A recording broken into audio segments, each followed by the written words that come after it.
This disturbing Raja Jackson situation is crazier than most people realize. I mean, he should be in jail right now. I have no idea how he's not. We break down the now public Ghislaine Maxwell DOJ interview, including the Trump Epstein of it all. As Trump has armed troops in DC, he's now eyeing Chicago, New York, and Baltimore next, with now sparring with Governor Wes Moore. And Abrego Garcia has now been taken by ICE again. We're talking about all of that today on your brand new Philip DeFranco show, your daily dive into the news, starting with this. This Raja Jackson situation's insane. And if you're like, who the hell is that?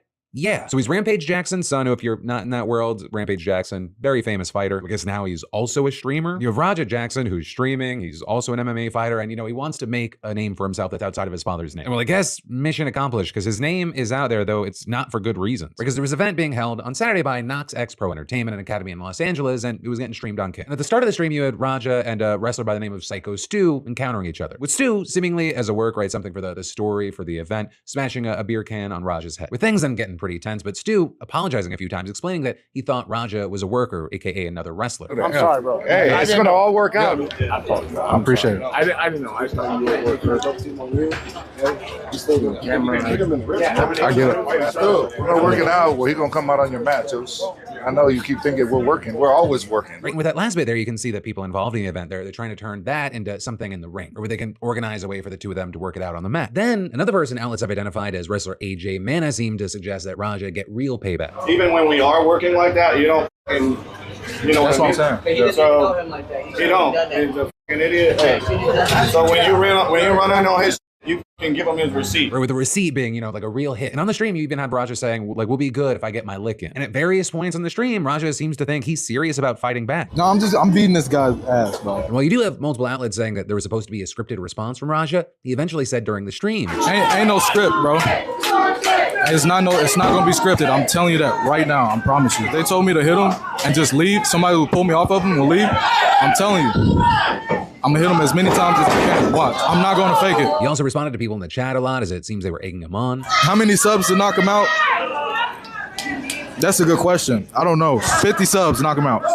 50 subs. And then once Raja jumps into the ring, the stream shows him lifting Stu into the air, slamming him into the ground, and then not just getting a lick in, throwing punch after punch after punch, even after Stu can't fight back and is completely motionless. I can't show you the video, but he punches at least 20 times, or with it seeming like he lost consciousness, with a bunch of people stepping in to remove Raja, get him off of Stu, and he was then walked out of the building. At the end of the day, I'm gonna stand up for my fucking self because I'm tired of everybody playing with me, bro. With a journalist who's covered wrestling and MMA for decades saying that what happened here may be the worst thing I've ever seen in a ring. Right, and as far as what happened, you had another reporter saying that the spot was planned, but when Raja followed up with heavy punches, he wasn't planned to do that kind of damage. And after this attack, you had Stu being quickly transported to the hospital for treatment. And as you can imagine, there's been a lot of outrage among the reactions. With, for example, Knock X releasing a statement sending good thoughts to Stu and adding, what was supposed to be a planned and agreed upon wrestling spot turned into a selfish, irresponsible act of violence, saying this egregious act is reprehensible and never should have occurred. In the 17 years of operation of Knock X Pro Wrestling Academy, there has never been anything as heinous take place such as this, and we apologize to our patrons and fans. Raja's father, Rampage Jackson, also responded, both condemning his son's actions, but explaining what he said was some of the story. When Raja was told he could get his payback in the ring, I thought it was a part of the show, saying it was bad judgment and a work that went wrong, and adding Raja is an MMA fighter, not a pro wrestler, and had no business involved in an event like this. I don't condone my son's actions at all. But then adding, he suffered a concussion from sparring only days ago and had no business doing anything remotely close to physical contact. I'm very upset that any of this happened, but my main concern now is that Mr. Smith will make a speedy recovery. And as far as Stu's condition, you had a wrestler who stepped in to stop Jackson, telling USA Today that he was awake and talking on Sunday, but had broken bones in his face and lost a lot of teeth. With him adding, he was choking on his own blood and teeth. Somebody reminded me there's kids there, and then I was like, oh my God. With Stu's brother also reportedly asking for prayers as he's in stable but critical care. And just tons of people in the wrestling world sounding off, saying things like, I've known and trained with Stu for 15 years. He is a former US Army veteran and amazing guy. There are no excuses for what happened in that ring. That was vomit-inducing criminal behavior. You also had some pointing to the fact that Stewart had previously talked openly about how he turned to this sport after being in the military and found that wrestling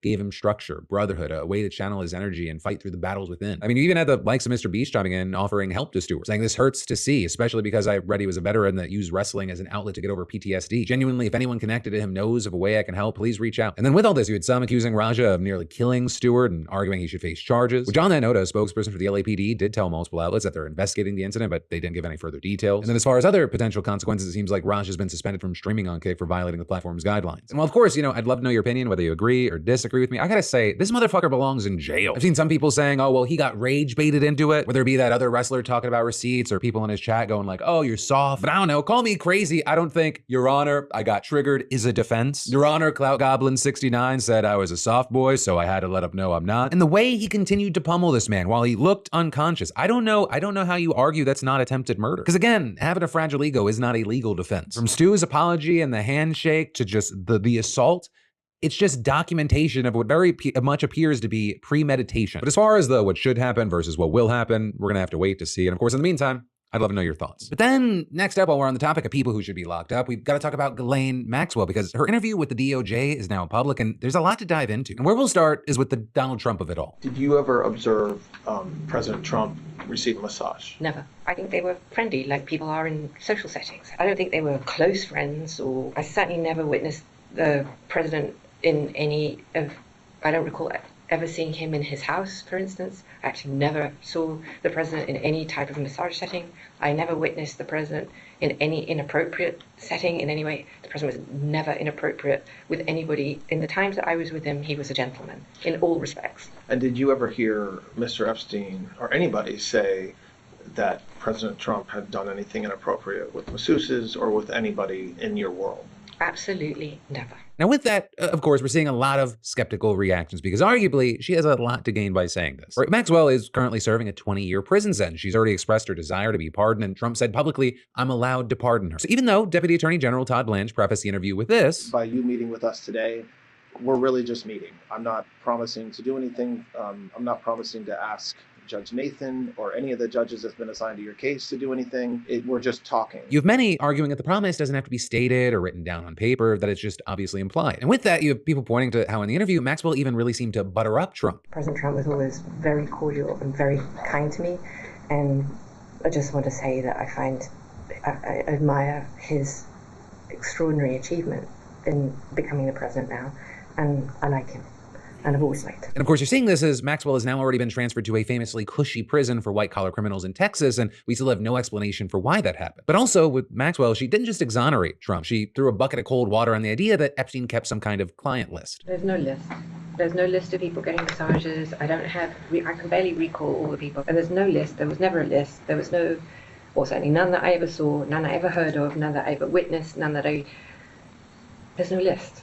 There's never been a list. And then you also had her shooting down the theory that Epstein had dirt on other people that he blackmailed them with. I never heard him ask any question of any masseuse who may have given a massage to a friend who was on the island or in Palm Beach or anywhere else for that, any details about that massage. Like, does he have a funky foot? No, I never heard that. It's weird. Right, and then when asked whether Epstein was affiliated in any way with the FBI, the CIA, or any other intelligence or law enforcement agency, she replied, I don't think so. I don't remember anything like that. I just don't think he had the wherewithal, and I think that whole aspect of that is, can I use a bad word? Yes. Yes.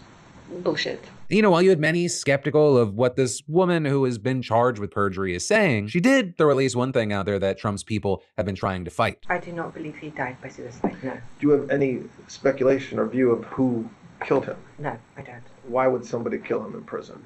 Somebody can pay a prisoner to kill you for $25 worth of commissary is about the going rate for a hit with a lock today. To the extent that folks believe that he was murdered to keep him quiet or because he had information on rich and powerful people, do you have any reason to believe that that's true? I do not. The next up, Maxwell was asked about Epstein's relationship with certain notable figures, starting with Bill Clinton. Do you know whether, for example, President Clinton ever received a massage? I don't believe he did. With Maxwell then adding that whenever Clinton was on Epstein's plane, that it was actually for humanitarian purposes, right? He had a foundation, and then there was RFK Jr. Bobby knew Mr. Epstein. How do you know that? Because we went on a trip together.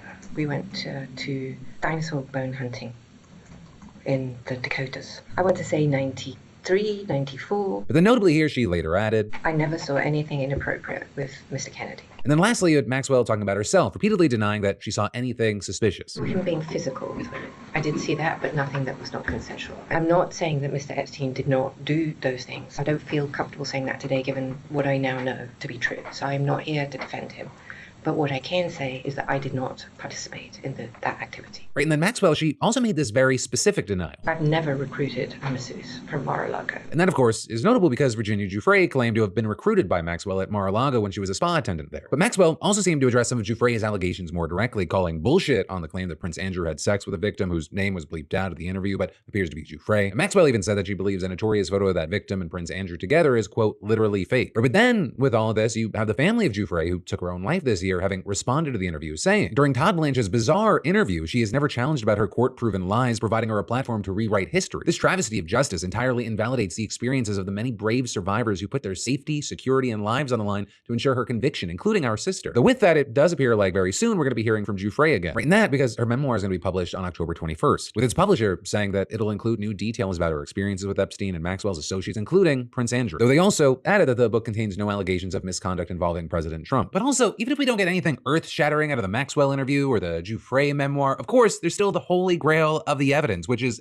the thing that people actually want, the Epstein files. The White House turned this into the Epstein grand jury transcripts and the Epstein interview, but everyone's been asking about the Epstein files. And on that front, I mean, we talked last week about how the House Oversight Committee had subpoenaed the DOJ for the complete cache of files, with the department promising to begin delivering them on Friday. Well, on Friday, they actually did do that, but reportedly, they only sent the committee 33,295 pages out of the roughly 100,000. With then the top Democrat on the committee, Robert Garcia, saying that 97% of those contain nothing but information that's already been public, and saying that just 3% or less than 1,000 pages contain anything new. Those reportedly including flight logs between 2000 and 2014, as well as forms consistent with re-entry back to the U.S. Now, with that, a Republican spokesperson for the committee told the New York Times that this was only the first batch of documents and that more would be forthcoming. You have Garcia not buying that excuse, with him arguing there is no excuse for incomplete disclosures. Survivors and the American public deserve the truth. This, after he already declared last week, releasing the Epstein files in batches just continues this White House cover-up. Hand-picked, partial productions are wholly insufficient and potentially misleading. And according to the terms of the subpoena, the DOJ was supposed to hand over all of the documents by August 19th, which was last Tuesday. So even this incomplete release came late, and apparently we're still waiting for the batch that includes the parts where, according to the Wall Street Journal, Trump's name is mentioned. And actually, on that note, on Friday, before the files got handed over, Trump was asked whether he thinks they should be released. Within 20 seconds, this guy went from yes, absolutely, to they might embarrass some people though, to